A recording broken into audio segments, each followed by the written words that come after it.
Soy el abogado agrario Ramón Herrera Chela. Te comparto el WhatsApp 6691 137043. Repito, 6691 137043 por si necesitas alguna orientación o asesoría personalizada en su caso. Puedes mandar un mensaje, puedes hacer una llamada para brindártela. Este video lo vas a poder encontrar grabado de manera permanente en el canal de YouTube Ramón Herrera Chela y en la página en Facebook Derecho Agrario. Y encontrarás muchísimos videos más, todos relacionados con la justicia agraria, la abogacía agraria y los derechos y obligaciones de quienes integran los ejidos y comunidades en México. Este tema aplica por igual para ejidatarios y comuneros. Por equidad de género, cuando me refiero a ejidatario o comunero, desde luego que abarco a la mujer, ambos géneros, ambas personas. Solo singularizo por la cuestión de los tiempos. Pues bien, de los temas sugeridos, llamó mucho la atención el tema de que si la asamblea puede separar ejidatarios, o en su caso comuneros, si la asamblea general de ejidatarios, como luego se le llama, tiene esa facultad de separar del ejido a sus ejidatarios o a sus comuneros. Vayamos a lo que señala la ley agraria vigente en su artículo 23. En lo que respecta a este tema, dice: serán de la competencia exclusiva de la asamblea los siguientes asuntos. Inciso párrafo segundo: aceptación y separación de ejidatarios, así como sus aportaciones. Aquí empieza lo interesante. Significa que la asamblea ejidal, y por cierto es una asamblea de formalidades simples, sí pueden separar ejidatarios. Ojo aquí, la asamblea, no el comisariado ejidal, que luego andan atribuyéndose indebidamente esas facultades, por cuenta propia incluso. Es la asamblea. Pero, a su vez, esa separación de ejidatarios y ejidatarias está sujeta a condiciones legales. Es un tema delicado, sin duda, porque de no manejarse cuidadosamente puede significar o implicar que se pierda hasta un patrimonio en tierra, por ejemplo, en parcela, o un derecho como al uso común. De entrada, es importantísimo que la separación de un ejidatario de su ejido debe estar previamente reglamentado. Debe existir un estatuto comunal, debe existir un reglamento interno que establezca cuáles son los motivos, las causas o las consecuencias de separar a un ejidatario. Ojo ahí, ese reglamento debe estar forzosamente inscrito en el Registro Agrario Nacional, en la delegación del RAN.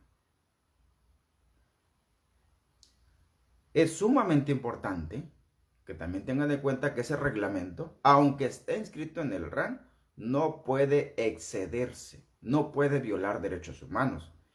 La protección al patrimonio, y por patrimonio me refiero tanto a propiedad privada como a propiedad social, que donde entran los ejidos y las comunidades y sus parcelas, su uso común, su derecho al solar, son derechos humanos. Que cualquier autoridad, que cualquier ley en el ámbito de su competencia están facultados, están obligados a proteger el patrimonio. Ser ejidatario implica derechos, implica, insisto, patrimonio en el orden del derecho social. Entonces ese reglamento no puede estar por encima, no puede violentar derechos humanos. Además, otro requisito indispensable: debe quedar constancia de que se convocó a una asamblea en el orden del día a tratar, con motivo de separar a un ejidatario o ejidatarios, porque esa convocatoria tendría el equivalente a la notificación, al aviso de que yo convoqué como ejido, como asamblea, a que te iba a separar.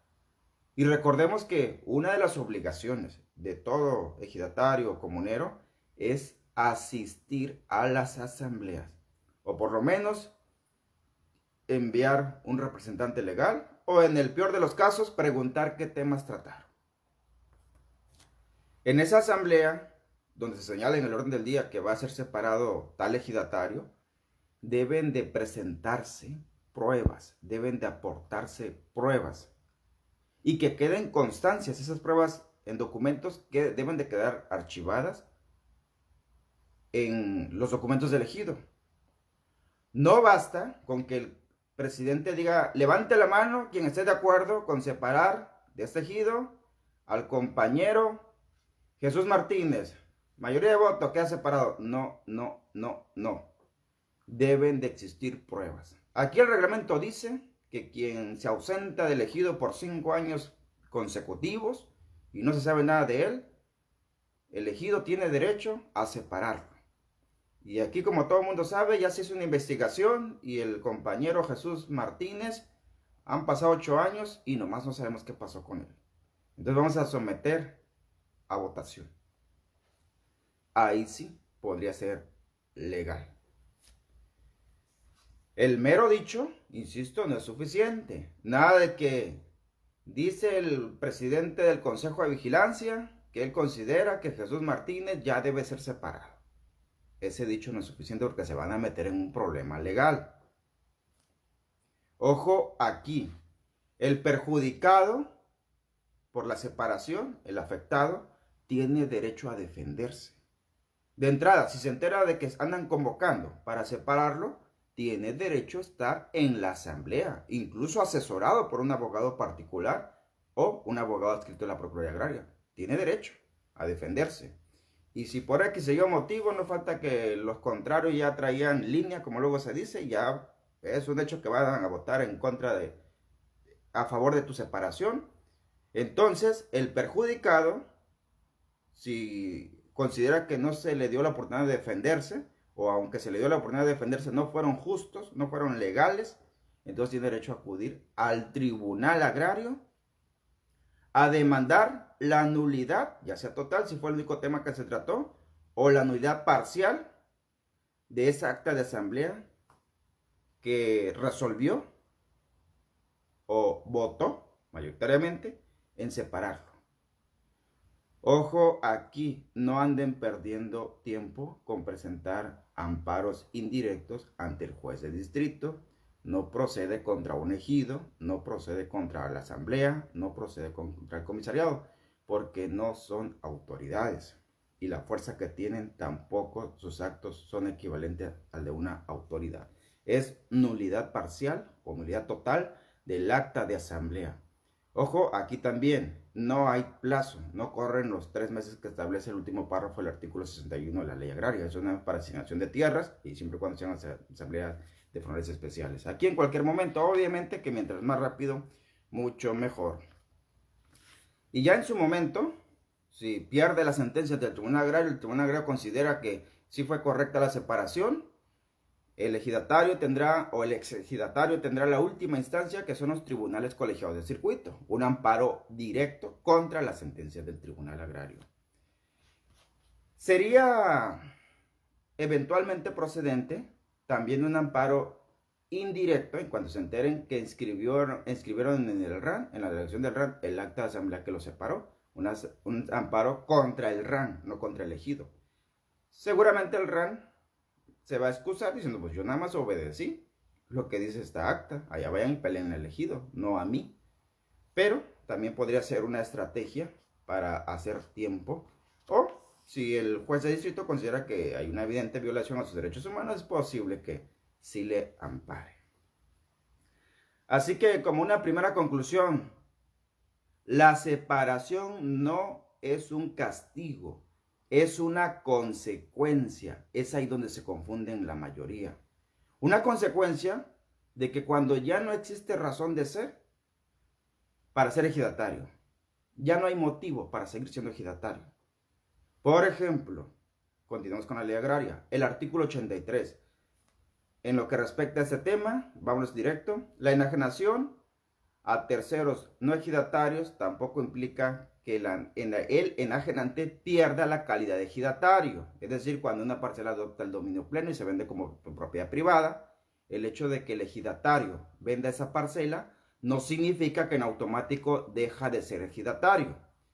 Dice el mismo artículo, a menos que no conserve derecho sobre otra parcela ejidal o sobre tierras de uso común, en cuyo caso el comisariado deberá notificar la separación del ejidatario al RAN, al Registro Agrario Nacional, el cual efectuará la cancelación correspondiente. Ahí está, un motivo legal para separar a un ejidatario.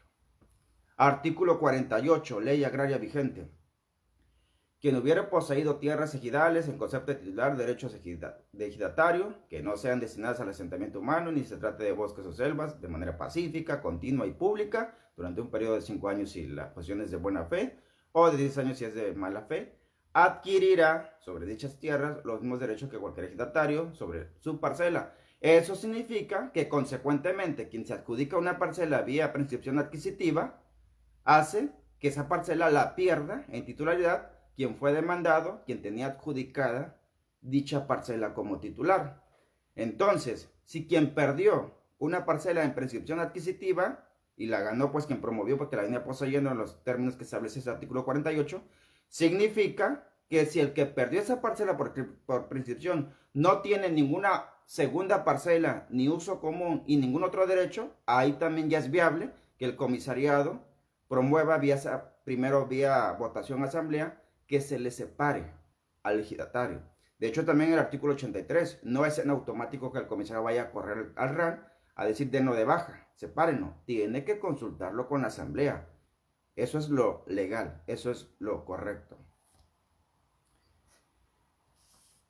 Insisto mucho en este punto. Hay ejidos que su zona urbana, el asentamiento humano, el casco urbano, el pueblo, pues, donde está el caserío, la ciudad, sigue siendo irregular. En otras palabras, aunque suene muy obvio, no se ha regularizado, no se han entregado títulos de propiedad, no entró CORED, no entró INSUS, no se ha llevado a cabo una asamblea de fronteras especiales para delimitar y asignar de manera legal, de manera oficial, la zona urbana. Eso significa que la zona urbana sigue siendo propiedad del ejido. Y de hecho, aunque se lleguen a regularizar, aún así, la mayoría de los ejidos y comunidades conservan ya en propiedad privada, por ejemplo, el salón ejidal, el salón de fiesta, el salón de eventos, la oficina que renta para uso propio, para alguna dependencia del gobierno. Eso significa que el ejido tiene patrimonio en la zona urbana. Y por lo tanto, si a un ejidatario le dicen, ¿sabes qué? Ya vendiste tu parcela, o ya la perdiste en prescripción, o ya renunciaste, o ya le cediste la parcela a tu hijo, ya te vamos a dar de baja. El ejidatario en su defensa puede decir, espérate, el ejido tiene patrimonio, tiene la zona urbana, tiene el salón ejidal, tiene el salón de eventos. Por lo tanto, aún se justifica mi derecho a seguir siendo ejidatario. Ojo ahí, no significa que esto último lo vaya a ganar en automático. Porque si el reglamento es claro, es decir, nada más se puede tener parcela y uso común y ese reglamento está aprobado, pues ni hablar. Pero ni aún así, de hecho en lo personal, he tenido la oportunidad de promover juicios donde querían separar a mi cliente porque vendió la única parcela y yo pelea que el ejido tenía patrimonio y por lo tanto, porcentualmente, mi cliente, ya sin parcela, tenía derecho a una parte proporcional de la zona de uso común o de la zona urbana. Ojo, tomen ahí nota, abogados, abogadas. Entonces sigue habiendo razón de seguir siendo ejidatario. Y, consecuentemente, sería ilegal privarle de ese derecho. Entonces algunos magistrados agrarios y sobre todo algunos magistrados del Tribunal Superior Agrario, del Tribunal Colegiado Agrario, del Tribunal Colegiado del Circuito del Poder Judicial de la Federación pueden compartir ese criterio que les comparto. Ojo, aquí va para los integrantes o los directivos de los ejidos. No anden utilizando la separación de ejidatario como una arma política, de venganza, de revancha, de pleitos personales, de pleitos de familia, de intereses económicos. No anden utilizando la separación. Eso es un abuso. Y el Tribunal Agrario los va a meter en cintura si el perjudicado agarra un buen abogado y los demanda. Incluso en ocasiones, en lo personal como abogado, he demandado de manera directa y personal a los integrantes del comisariado que se aventaron el paquete de separar a mi cliente o a mi grupo de clientes. De manera directa y personal, no tanto por el cargo. Es decir, ellos suponen de que sí, en un año entrego el cargo y le paso la papa caliente al comisariado que sigue y el que se aviente el problema. No, espérate. Tú promoviste de manera personal la separación de mi cliente y te estoy señalando a ti directamente como demandado. Y allá van, los arrea al tribunal, claro que sí. A veces dan explicaciones que yo no soy ejidatario, yo ya no soy comisariado, ya no soy presidente, es mi compañero, a él llámenos. Espérate, yo no estoy demandando al comisariado, te estoy demandando a ti. Y te estoy fincando responsabilidad. Incluso si hay una pérdida económica a raíz de eso, también me voy a ir por el lado penal o el lado civil. Tomen nota, abogadas, abogados, de esto. Otro dato interesante. Abandonar el ejido no significa que por ese hecho vayan a ser separados de ser ejidatarios.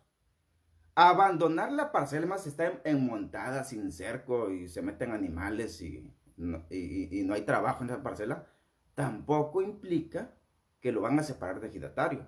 Cuanto mucho lo pueden multar, a pagar por ahí una cantidad de dinero. Pero el hecho, ojo ahí, y consecuentemente, el hecho que se ganó una multa no significa que ese sea un motivo para separarlo. También tomen nota de eso. La separación del ejido no tiene nada que ver con el pago de un castigo. Ya insistí mucho en eso. La separación no es un castigo, no es una consecuencia de un castigo. La separación es una consecuencia de los ejemplos que te cité hace rato.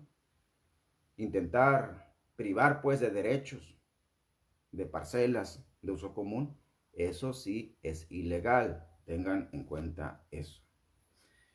Y ya para cerrar, no anden confundiendo la separación del ejidatario con privar de los derechos al ejidatario. Esto último sí es ilegal. Esto último sí va en contra de la ley. Privar de derechos a ejidatarios, ejidatarias, comuneros y comuneras. Muchos se quedaron con la viada de lo que señalaba la Ley Federal de la Reforma Agraria, vigente hasta antes de 1992, cuando entró en vigencia la actual ley agraria. Aquella ley sí facultaba al ejido a la comunidad de privar de derechos a sus integrantes, junto con la Comisión Agraria Mixta y demás. La actual ley agraria no faculta a nadie de andar privando de derechos a ejidatarios comuneros.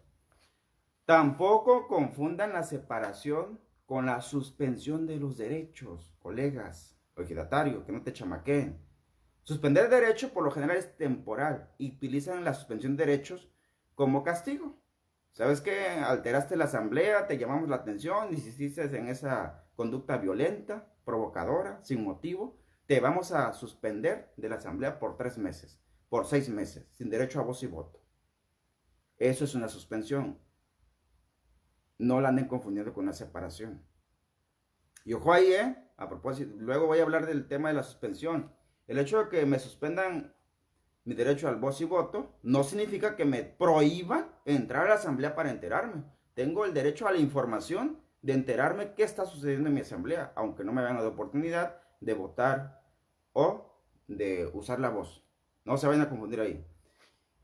Y por último, no anden confundiendo la separación del ejidatario con perder el derecho a ser ejidatario. Ese es otro motivo que también la ley establece. Y es muy diferente perder el derecho a ser ejidatario a separar al ejidatario. Y ahí derivan preguntas interesantes, colegas. Por ejemplo, la asamblea ejidal puede separar a un ejidatario? Ya quedamos que sí, y ahí están los fundamentos legales. Segunda pregunta, ¿la Asamblea Ejidal puede privar de derechos a un ejidatario? Es una pregunta interesante que abordaremos en otro video. La Asamblea Ejidal puede suspender derechos a un ejidatario. Ya di una pista. La Asamblea Ejidal puede castigar desconociendo derechos a un ejidatario. La Asamblea Ejidal puede decidir que un ejidatario pierda sus derechos dentro de un ejido. Y así, una combinación interesante de deducciones. Todos son temas confusos y temas confundibles. De hecho, hasta en lo personal me costó trabajo asimilarlos y separarlos, que se abordarán en otros videos. Deja, por favor, tus comentarios, tus preguntas, o que si tienes interés en que se aborden esos últimos temas en otros videos para tomar nota y preparar dichos temas. Mientras tanto, pues te agradezco la confianza en nombre del equipo, tu atención, tu tiempo. También deja tus comentarios sobre el tema que se abordó hoy. Acá no lo sabemos todo ni pretendemos saberlo todo. Compartimos lo poco que sabemos con la finalidad de que tú nos ayudes en los comentarios a agregar. Seguramente tienes alguna experiencia relacionada con ello, pues aquí es el espacio para que dejes tu pregunta, tu crítica positiva, negativa, pero con fundamento, tu complemento, y entre todas y todas nos ayudemos aquí en las respuestas. De esa manera pues aprovechemos la tecnología en la palma de nuestras manos para adentrarnos más a estos interesantes temas de los ejidos, de las comunidades y sus integrantes. Ya en esta semana reanudamos por fin los videos, no van a ser a diario, esténse al pendiente por las mañanas, avisaremos qué días van a ser las transmisiones, porque pues ahorita ya viene el fin de año, se nos viene un mundo de trabajo encima, y pues en lo personal pues también litigo, y nos damos tiempo ahí para compartir esta clase de videos. Deja tus saludos, también sumamente importante, la verdad, es una manera de agradecer el esfuerzo que hacemos, dejando tus saludos, de donde te conectas, de donde nos ves, de donde nos preguntas. Nos vemos pues en el siguiente video.